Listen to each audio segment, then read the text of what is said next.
Hello friends, आज आम बिना तेल बिना मसला रे कंचा आंब रे गोटे नुआ डिश बनैबा।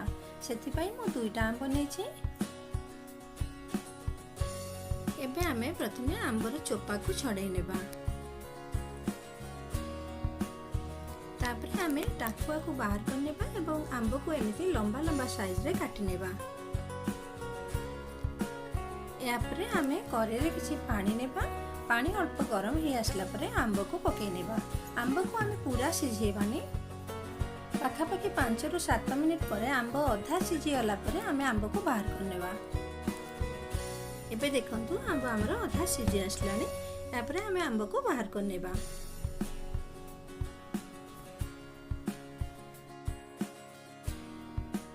एबे आमे आंब को छानी एमती गोटे जगह रे रखि नेबा। यह परे आमे 2 कप चीनी को ग्राइंडर जार रे भलो भाव रे पेशी नेबा। यह परे आमे पेशी रखिथिबा चीनी को से आंब ऊपर आमे ढाली नेबा।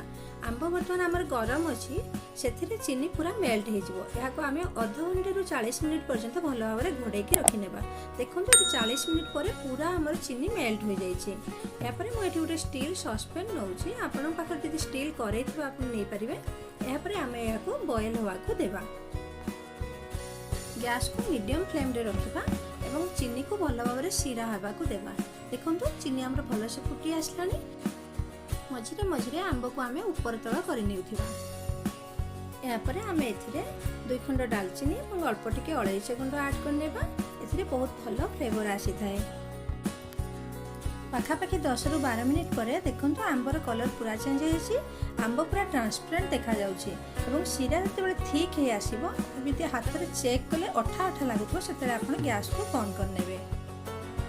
एबे हमरो रेडी हो जाइछि कंचा आंबर मुरब्बा। देखंतु केते सुंदर देखा जाउछि। पूरा मैंगो जेली भली देखा जाउछि। छोट पिला को या बहुत पसंद आसीबो। या को आपण गुड़ रे भी बनै परिबे एवं आचार भली बहुत दिन पर्यंत डब्बा रे आपण स्टोर करी रखि परिबे। या को आपण निश्चय थरे बनांतु एवं केमिति लागला मते कमेंट करी जणांतु। आपण को जदि वीडियोटी भलो लागि थाए ताले वीडियोटी को लाइक करंतु, फ्रेंड मान को सहित शेयर करंतु एवं मो चैनल को जदि नुआ देखुथांती चैनल को सब्सक्राइब करिया को जमा भी भूलिबेनी। Thank you.